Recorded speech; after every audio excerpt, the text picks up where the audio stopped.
were playing. And I mean, you'd hit it to extra cover and you'd run 4. Yes, no problem. You just run 4.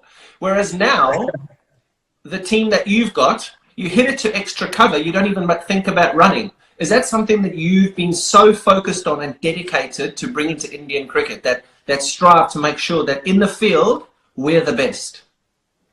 Look, I started playing in 2008. I saw 2009, 10, 11 is when we won the World Cup. When you played that shit shot and we drew the game in Bangalore. 11 is when I got you out stumped down the leg side without bowling a legitimate. We're gonna get there. We're gonna get there. Just talk about you. Okay. So I saw 2009, 10, 11. These were my regular years with India, and then 12. That England tour when we came to England in 2011. Yeah. We lost badly there. You did. 2012. You got whacked. 2012 Australia tour was a difficult one as well. So I thought, there's always a natural transition that happens in every team. And I was lucky that I was in the center of that transition when it was happening. And I got the opportunity to see both sides of things, like what we were lacking as a side and what the world was catching up on, and they were becoming far more superior compared to us. So the plan was clear. I mean, when the next lot of players come in, this is the direction we're going to go in. And to be honest, I was lucky that I played with a group of players who were driven, similar age group, and together from number 7 or 8 in the world in Test cricket. For 3 years now, we've been number 1. So it's been quite an astonishing journey. It's quite unbelievable, to be honest, because we had no experience and we beat everyone, most places. We competed everywhere we went in the world, and it's just that to be able to come to the top of world cricket again has been a great journey. But then again, it gave us a vision, a goal to achieve, and all our focus was towards that. And with the IPL, you see a lot of teams that come to India now, and they're a lot more competitive. I remember we came to India and actually beat India in 2011, 2012, and that's because a lot of us actually feel at home in India as foreigners. True. India have an issue traveling abroad. They have a real issue traveling abroad. What do you think the biggest issue for you guys is traveling abroad? I'm talking results. Now, to be honest, before when we used to tour, it used to happen sporadically. Like we would come to England every 3 or 4 years, and in between there was nothing. But India, you guys would come every year for the IPL and get used to the conditions and so on and so forth. But now, when there's so much cricket happening, we don't feel any conditions are alien, to be honest. Now, I feel like traveling to other countries and playing at home is a level field. Anyone can beat anyone anywhere. Because we're playing each other so much in different conditions all the time. Australia, I remember we went to Australia for a whole tour, and then suddenly 3 weeks after that, they were in India playing ODIs against us. Yeah. That would never happen before. So now it's not a question of whether we know the conditions or not. It's all about the mindset, the fatigue, whether you play too much cricket, whether you're ready mentally, physically or not. So I think those are the challenges now. Now we don't feel like any condition is sort of alien to us, and that I think is the most exciting part. Do you feel like you play too much? I remember in my career, I was having huge arguments and disagreements with the ECB because of my schedule. And all I wanted the ECB to manage was my schedule, because I was playing every T20 game, every one-day international, every test match cricket. And I didn't want to miss out on the IPL, which is what guys don't miss out on now. Do you feel like you play too much cricket?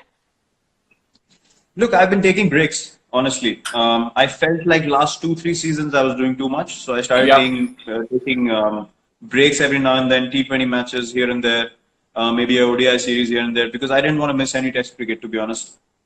And T20 cricket in between, I just felt like there were too many games that had no relevance, and I'd spoken about it in the press as well quite a few times that you just can't have matches where you have zero sort of motivation or energy, and I don't like to play like that. Yeah. But I've just thought about it. I've been playing 3 formats for 9 years now, including the IPL, along with captaincy for 6 years. So it's not easy. It's not easy. No. But I'll see. I said 2-3 years more. I think till the next World Cup. I'm gonna give it all and then figure out where I stand, which format, whatnot, all those questions later. And obviously one of the biggest changes that you've made, and I know that, I mean, I campaign for wildlife all the time, and the thing that people hammer me the most about is eating meat. Now, you're vegetarian, you made that decision because, believe me, in 2009, 2010, when we hung out, you weren't a vegetarian. you're now, No. you're now a vegetarian. I wasn't a vegetarian till 2018 when we actually came to England. I left eating meat just before the Test series started, and Why? I'd been thinking about it. I'll tell you the real reason. I mean, people use different kinds of reasons and they try and figure out themselves. So in 2018, when we went to South Africa, I got a cervical spine issue while playing a Test match. You got at what? Centurion. A cervical spine issue. One of the discs in my cervical spine, they bulged out and it compressed a nerve which was running straight till the little finger of my right hand. So it gave me a tingling sensation. I could barely feel my little finger on the right hand. Wow. I couldn't sleep at night. Yeah, it was hurting like mad. I couldn't sleep at night. And then I got my test done, and my stomach was too acidic. So my body was creating too much uric acid. My body was too acidic. So what was happening was, even though I was taking calcium, magnesium, everything, one tablet was not sufficient for my body to function properly. So my stomach started pulling calcium from my bones, and my bones got weaker. And that's why I got this issue. So that's why I stopped eating meat completely in the middle of the England tour to cut down that uric acid and the acidity in my body. And then I've never felt better in my life, to be honest. I felt amazing. It's almost been 2 years now, and it's the best decision I've taken in my life. Really? It's amazing. I mean, you look amazing. And I mean, I've tried that now. So I've seen all this and I watched that film, that Game Changers or whatever, that film. I think you were part of that film. And I mean, I have vegetarian days. Jess and I have vegetarian days at home. And you do feel so light. You feel amazing, don't you? Yeah, amazing. I mean, I've never felt better waking up. I've never felt better when I have to recover after a game. I mean, if you make me play 3 games a week, which are intense, I'm at it 120% every game. I can recover within a day after a test match and go on another test match. It's so much better than being on meat. Being vegetarian now made me feel. Honestly, I felt like, why didn't I do it before? You know, I should have done it 2-3 years earlier. To be honest, it's completely changed everything. You start feeling better. You start thinking better. Your body's lighter. You're more positive, you have more energy to do more. So yes, overall, it's just been an amazing, amazing change. Are you guys doing it as well? Thank goodness I don't have to play 3 games a week, because there's no way in this world a South African can go without meat, dude. I do it for maybe one day or 2 days a week. If I'm feeling really generous, I'll give it 2 days. But there's no ways. I just can't do it. I mean, I got a beautiful barbecue out here. I mean, as much as I would love to, as much as you're trying to sell a great story, it just, I mean, and I do feel great. And that movie, mate, that Game Changers film that I watched, it really does paint a really good picture. But I just couldn't do it, mate. Couldn't do it.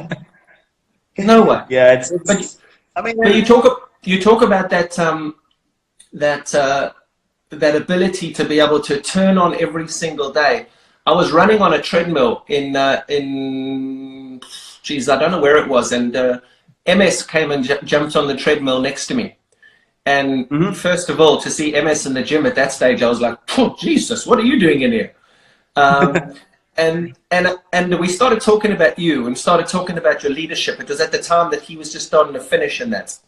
And he said one of the things that he said that would interest him would be whether or not you would be able to maintain that energy on the field, that excitement on the field, that aggressive leadership on the field.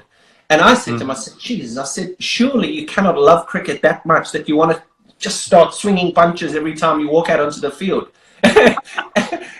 and you've done it. Why is it because of your diet, or is it because of what's in between your ears? Not that there's much there. What is it? Yeah, there's a bit of crazy up here as well. I wouldn't deny it. I know. But look, as I said, I mean, I know, and you can ask MS that as well. When I played under MS, I was in his ears every over. Maybe we can do this, maybe we can do that. If there was a time where you had to field on the boundary, I would run from long on to long on. I wanted to be in the right place at the right time. Even now, even if I'm captain or not, I don't think standing on the field I need to behave myself because I'm captain. I need to be able to enjoy the game first and think about strategy and all that later, because that is who I am. So I cannot play any other way. I will give 120% every ball. And I made a promise to myself, the day I stop feeling like I can do it, I'll stop playing. Really? I want to be able to play till the time I play the way I play right now, Oh, with the same Jesus. intensity. So we're going to have to keep talking over the next few years about how you want us to jump in a UFC ring every time you up on a cricket field. I just like to get it going. I was going to swear a little bit, but I'll stop. That's what my teammates and bowlers say as well. They say, you celebrate more than us when we take a wicket. I mean, I said, I can't control myself. It's a good thing. It's a good thing, yeah. I spoke to Rohit last week, and we were talking about sledging, and we were talking about aggression on the field, and he said, well, we do have a fairly aggressive leader. And I just started pissing myself. I was like, oh, yes, just a very... I mean, that helps. Huh? Yeah, that surely helps. That surely helps. Anyone who's feeling a bit, whether I should say something or not, they just need to look at me and say, no problems, go for it. But clearly you love the dudes off the field, and you just get into that. It's called white line fever, isn't it? Where you get over that white line, and I know there's millions of people who are going to watch this and are seeing this. You just have the white line fever where you will just do anything within the rules to win the game for India. It's simple. Yep, absolutely. And it's, look, I've known you. I've known you for a lot of years now. And, people say, I've experienced something very strongly. When people don't know you, they have a very, very different picture of you that they paint in their heads. And I have no problems in people thinking that the person might be like this. But when you don't know the person, when you haven't interacted with the person, for someone to say that the guy is like that, I don't agree with that, because you can't create a reality for someone else in your own head and then treat them accordingly.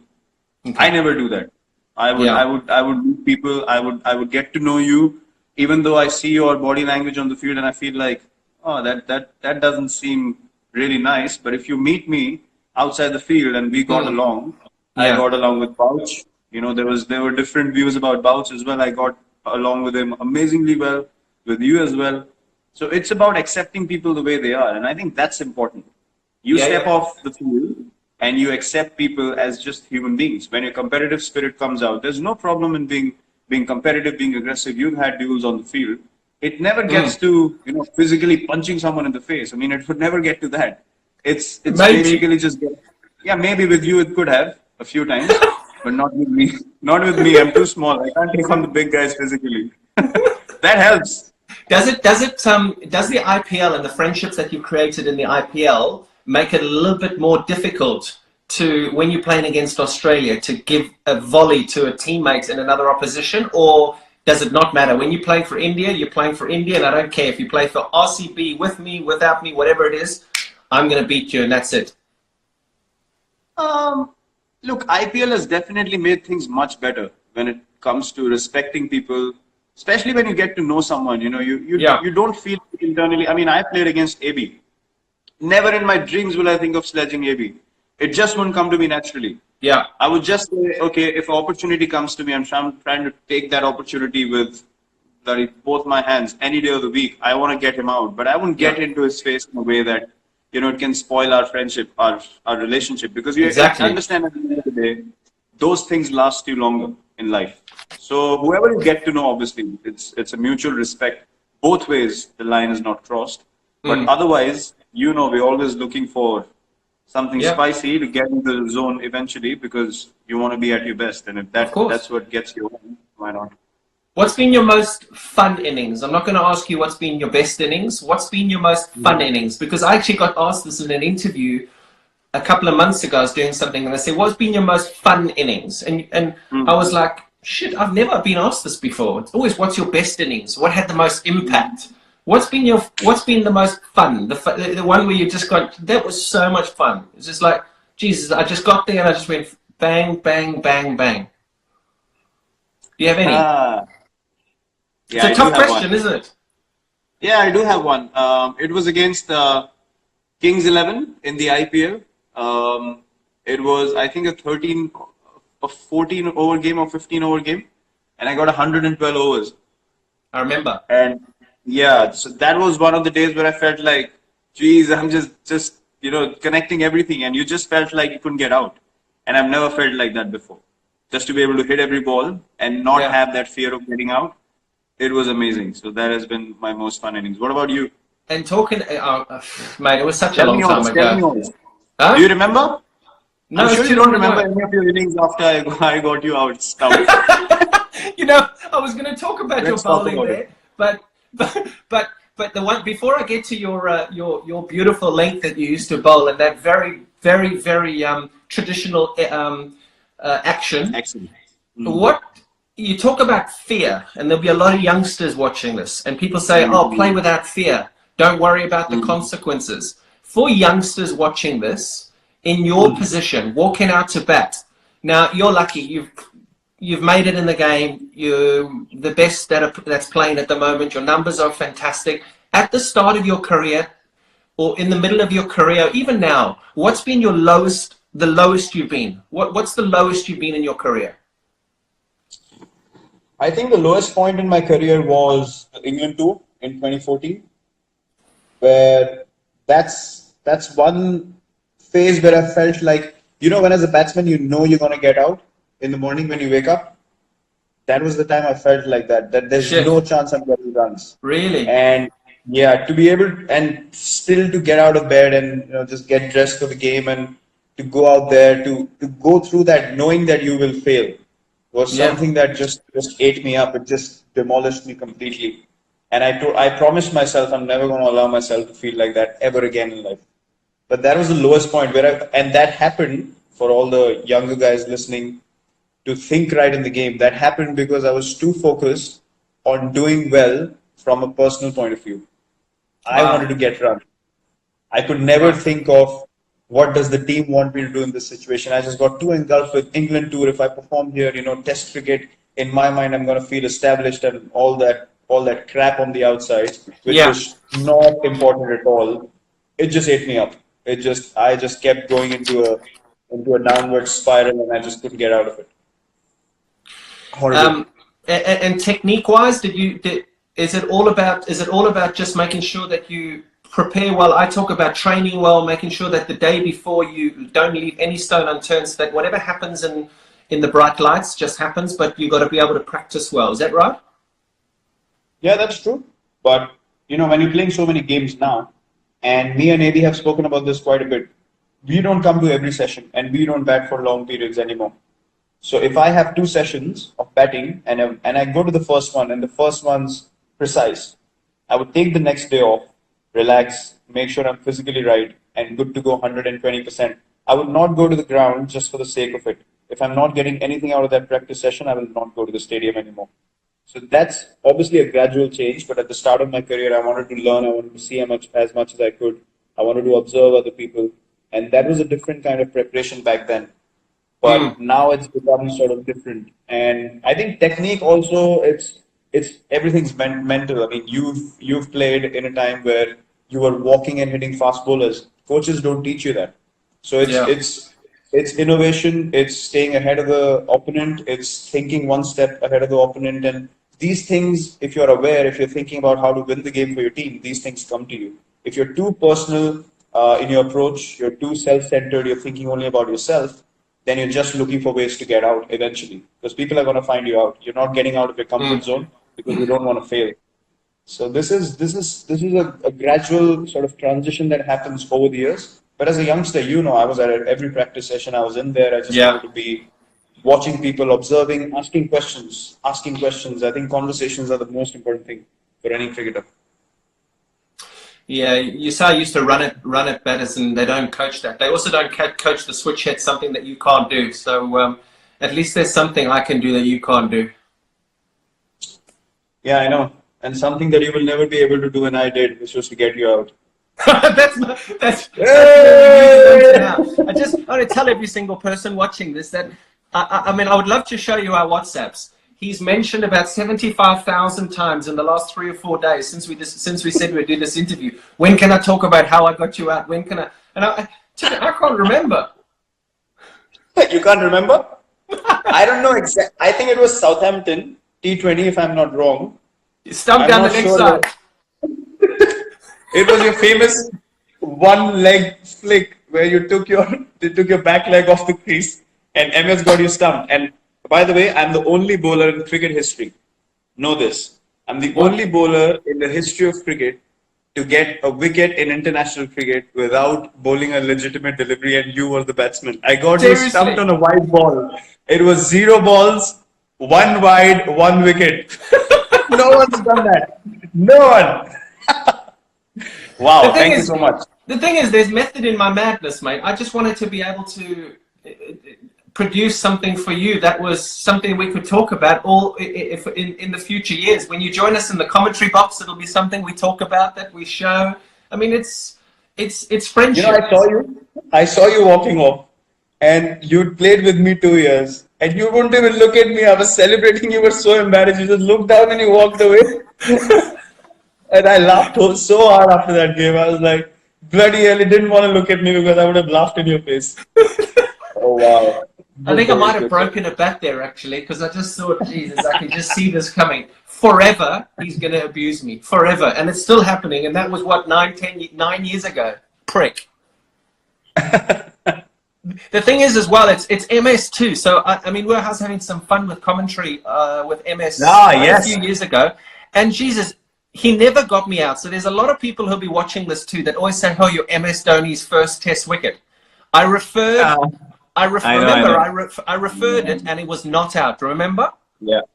And they were, I'm your first test wicket. I'm your first. He even fucking said it on commentary when I was interviewing. Look, the thing is, MS has a point because it came up on the stump mics, but nothing came up on the hotspot. So he has a point.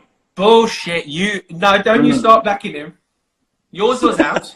You got me out. He never got me out. Mine was legitimate. You can never question that. Yes. You didn't even look to go back. You just walked off. No, I was never getting out to MS. To you, I don't mind. But at least that action, I could at least sort of talk about. Well, I mean, I didn't really pick it up. It came at an angle. It came at that kind of angle. MS had a bit of a conventional thing, so I was like, I cannot get out to that. That is filth. That is the fast bowling. Who's the best? Who's your favorite batting partner? Before we'll finish off with fans on social media now. Mm-hmm. Who's your favorite batting partner? Favorite batting partner? 2 people that I've enjoyed the most batting with.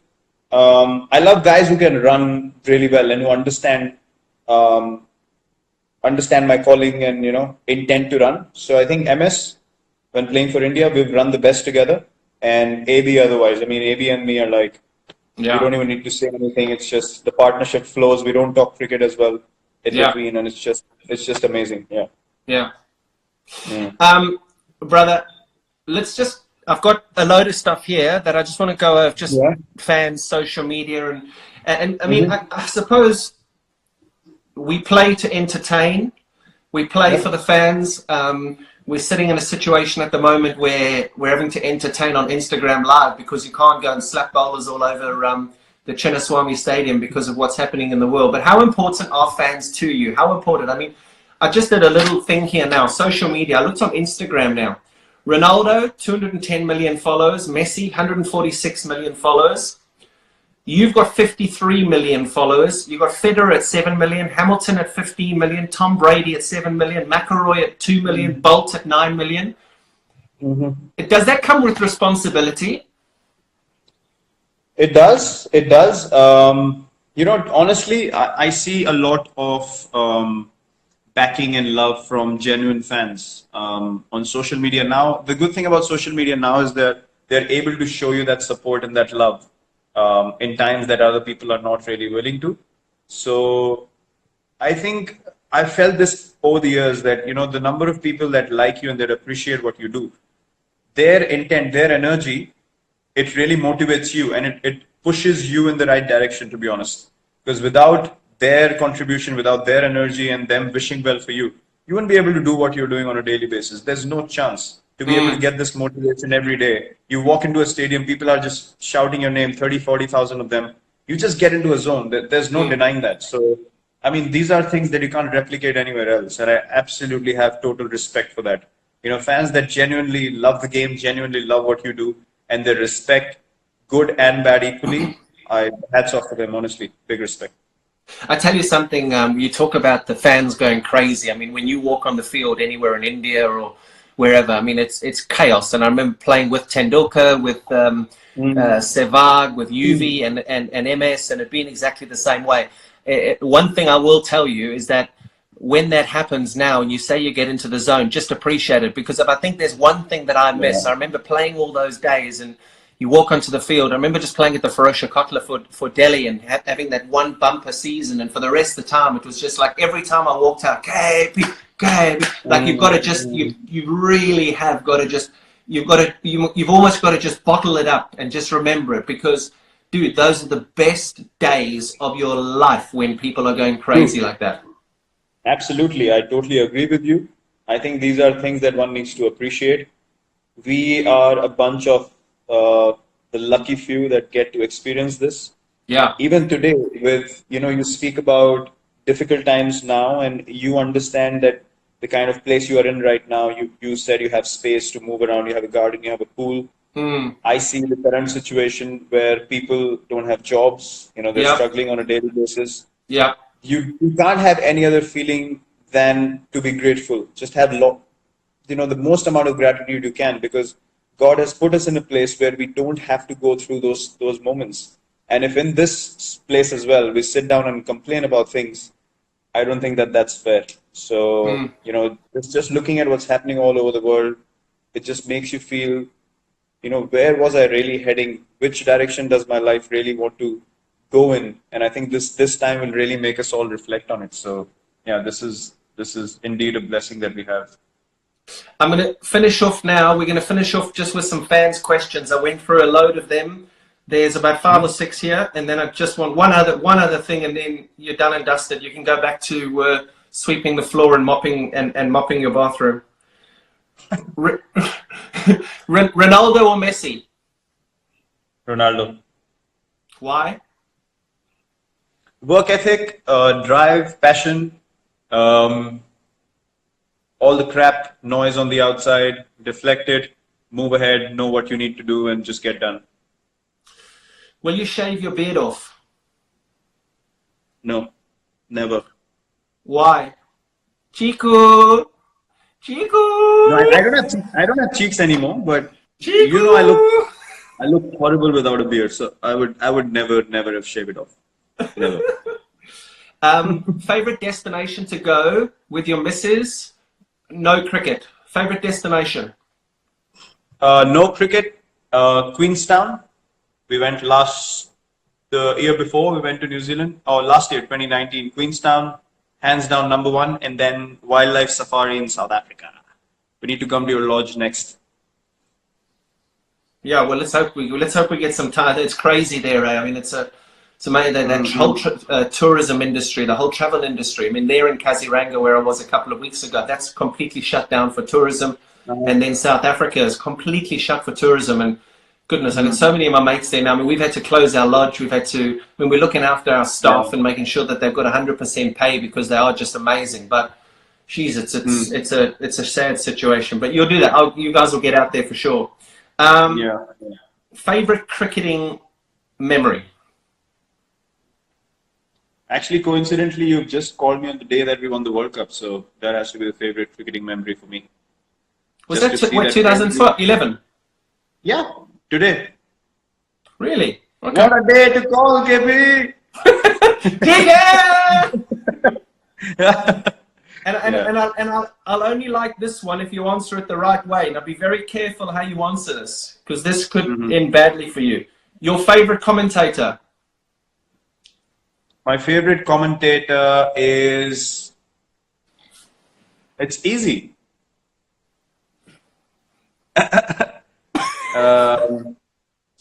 My favorite... No, it's not you.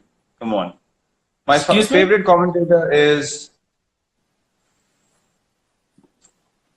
Nasir? Okay, me. That's perfect. Too long to answer Okay. question. Thank you, me. That's fine. Perfect. Okay. Go on. Digger. Go on. Digger. And then I'm going to say there's two more things now. Tell me about that. You told me about this the other day that I'm very interested because I've never known anything about it. Your foundation that looks after all the non-cricketing athletes. What's that all about? Yeah. Set up the foundation in 2013, got it registered in 2016. Then we started collecting funds. We started doing events, dinners, charity functions, fundraisers, a few auctions here and there. And then eventually we started giving out these scholarships. So we understood the challenges. So in India in cricket, we have decent facilities to be able to make a career out of, playing cricket, and you have enough academies and places to practice. But other sports, there are not many places that you can go and have quality practice, quality facilities.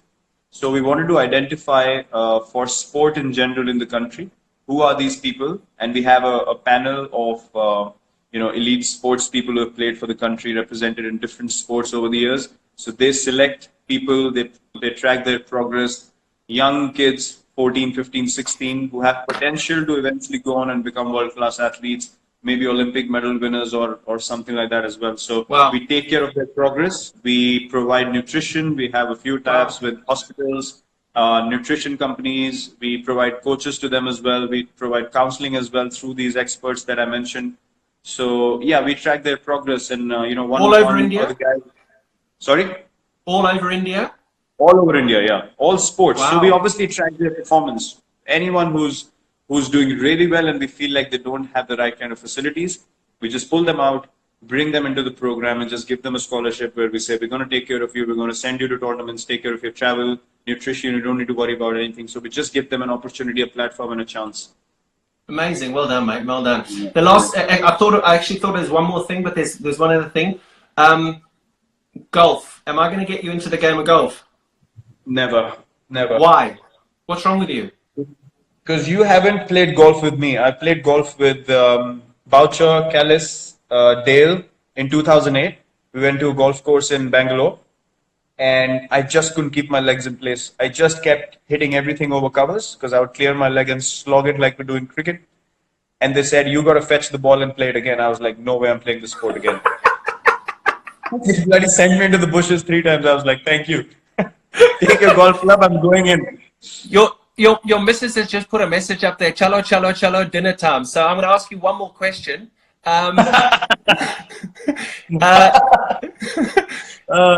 Beautiful. The last one, and I think probably the most important, your favorite form of the game and why? Test cricket. 5 times. Amazing. Why, buddy? Yeah. Why? Because Test cricket for me is actually it's a representation of life. To be honest, you gotta keep going when you don't score runs. You gotta clap for everyone else when you haven't scored a run. You gotta give everything that you have. You gotta go back into your room, have that same routine, wake up every morning, come out to play whether you've done well or not.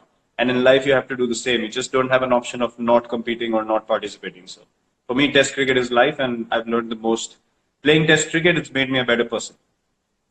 Amazing. And you know what? I said that the other day when they said that they wanted 4-day test matches, and you came out very strongly and you said, no, I'm not interested in 4-day test matches. I only wanted 5-day test matches. They try to get me to do something quite lengthy in a debate show.